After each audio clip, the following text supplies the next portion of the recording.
პირველ რიგში ალბათ ზუსტადაც რომ ხელოვნების სექტორი ამაზე ვლაპარაკობდით და ველოდებოდით ამას და როცა ამაზე ვლაპარაკობდით დაახლოებით 2 წლის წინ რომ ეს არ არის ერთი პიროვნების პრობლემა. ეს არ იყო იმ შემთხვევაში ერთ-ერთი კულტურის მინისტრის პრობლემა, ეს იყო ის ტენდენციური, ასე ვთქვათ, მოსინჯვის მექანიზმები, როგორც იყენებენ ესენი ამ პროპაგანდას სხვადასხვა ქვეყნებში. მოდით პირდაპირ ვილაპარაკოთ რუსეთის ქვეყანაზე.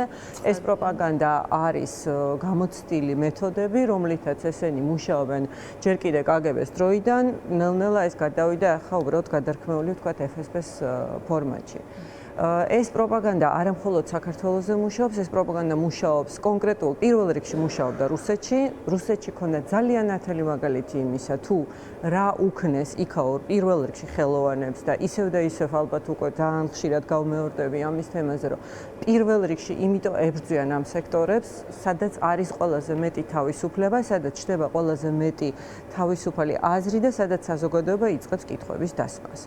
შესაბამისად, ეს არის ის სექტორები, ეს არის საზოგადოების ის ფენები, რომელიც პირველ რიგში უნდა მოიშთოს იმისათვის, რომ დავეყაროთ ავტორიტარული მორჩილი მმართველობა და მორჩილი საზოგადოება, იმიტომ რომ მორჩილი საზოგადოებასთან უფრო ადვილი იქნება ბრძოლა. ამას როცა ვლაპარაკობდით 2 წლის წინ, რომ ეს გაგრძელდება და დამთავრდება ციხეში ადამიანების ჩასმით და მათი წამებით, ამაზე არავის არ ქონდა სერიოზული მოლოდინი, იმიტომ რომ ყველა ვამბობდით, რომ ეს არ არის რუსეთი, ეს არ არის ბელორუსი, აქ ეს არ გაუვათ. დღეს ვართ უკვე ამ რეალობაში, ჩვენთვის ეს გახდა უკვე რეალურად ბრძოლის ველი აღარ არის, ეს არის ჩვენი ჩვეულებრივი რუტინული ყოველდღიური სამსახური. ფაქტობრივად აბსოლუტურად დავეთანხმებ იმას, რომ არავის არ აქვს კონკრეტული პროფესია, პირველადი პროფესია, რომელიც ჩვენ გქონდა, ის არის გადადებული. დღეს არ არსებობს არანაირი კულტურა, არანაირი მომავალი, თუ შესაბამისად ამ მოცემულობას, ამ ვითარებას არ შევცვლით.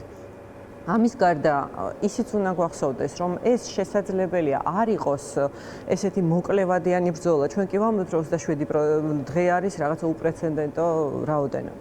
არ არის ეს არის მხოლოდ დასაწყისი. ეს არის ძალიან გრძელი ბრძოლა. თუ კი მოვიპოვეთ ისიც და ვთქვათ, წამოვიყვანეთ არალეგიტიმური დღეს არსებული მთავრობა იმაზე, რომ დაინიშნა ახალი არჩევნები, რაზეც მე პირადად არ მგონია, რომ ესენი რამე დათმობაზე წამოვლენ, მაგრამ ვთქვათ და მივახციეთ ამას. ეს არავითარ შემთხვევაში არ გვაძლევს ჩვენ საზოგადოებას ლეგიტიმაციას, რომ მოვეშვათ და გავჩერდეთ. ვნახეთ უკვე არაერთი არჩევნები, როგორც სტარდება ამ ეგრეთ წოდებული ხელისუფლების მიერ და შესაბამისად შემდეგი ყველა ნაბიჯით, სანამ ეს მთლიანი სისტემა, სანამ ეს მთლიანი გავლენა ამ ქვეყნიდან არ გავა, გვიწევს ყველა ფრონტზე მუშაობა. დღეს არის ძალიან მნიშვნელოვანი საინფორმაციო კამპანია, რომელზეც ჯერჯერობით არ ყოფნის შესაბამისი ადამიანური რესურსი, იმიტომ რომ უნდა ვიცოდეთ რამხელა მექანიზმს, რამხელა მანქანას ვებრძვით. ძალიან არაჩვეულებრივი ფანტასტიკურია ის, რომ ეს მთელი პროცესი, როცა ცდილობს ოცნება წარმოაჩინოს როგორც რაღაცნაირად მართული პროცესი, სინამდვილეში შეიძლება აბსოლუტურად უმართავი.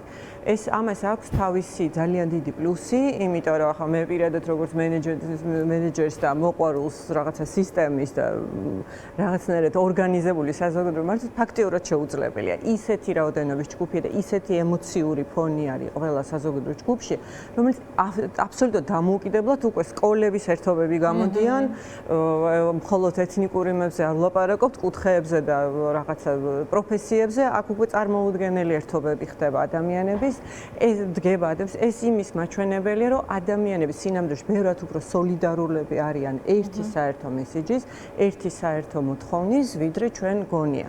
ამის გაკონტროლებაც არის წარმოუდგენელი, მაგრამ ერთადერთი რაც გჭირდება ამ მთელ პროცესში, ეს არის მიზანმიმართული სვლა და არ უნდა დაგვემართოს ეს რაღაცა ფრუსტრაცია, თუ კი ვთქვათ რაღაც გარკვეულ ციფრამდე, 29-მდე ან 30-მდე პირველამდე რაღაცას ვერ მივაღწევთ, ეს მხოლოდ და მხოლოდ იმის მაჩვენებელია, რაც უფრო მტკიცენი ვიქნებით, რაც უფრო გათვლილი გვექნება იმის რესურსი, რომ ეს არის ხანგრძლივი ბრძოლა. მით უფრო შევძლებთ რეალურად გამარჯვებას. შესაძლოა ეს არც არის სწორი რაღაც ეს თარიღების, ასე ვთქვათ, მიზნად ამოღება, რაღაც კონკრეტული თარიღების, გულისხმობ 29, არ ვიცი, დეკემბერს, 31 დეკემბერს და ასე შემდეგ. ეს თარიღები ალბათ განპირობებული ხა კონკრეტულად პრეზიდენტის შემთხვევაში განპირობებული გარკვეული პროცესით და შესაბამისად ამას აქვს უფლება, რომ არსებობდეს და ბუნებრივია, რომ თუ კი ეს არის კიდევ ერთხელ მოთხოვნა ქართულ ოცნებასთან, თუ კი მათ სურთ, რომ განმუხტონ სიტუაცია ქვეყანაში, მათ კიდე აქვთ ბოლო შანსი, რომ გადადგანეს ნაბიჯი, ვინაიდან 29-ში ვიცით, რომ მათ აქვთ სურვილი, რომ თვით არალეგიტიმურ მთავრობას ასევე აირჩიოს არალეგიტიმური პრეზიდენტი და შესაბამისად ამას აქვს აბსოლუტურად ლოგიკური, ვთქვათ, მოთხოვნა პრეზიდენტის მხრიდან, მაგრამ არ ამგონია, რომ საზოგადოება დიდად ელოდებოდეს მათი მხრიდან რაღაც გადადგმულ ნაბიჯებს.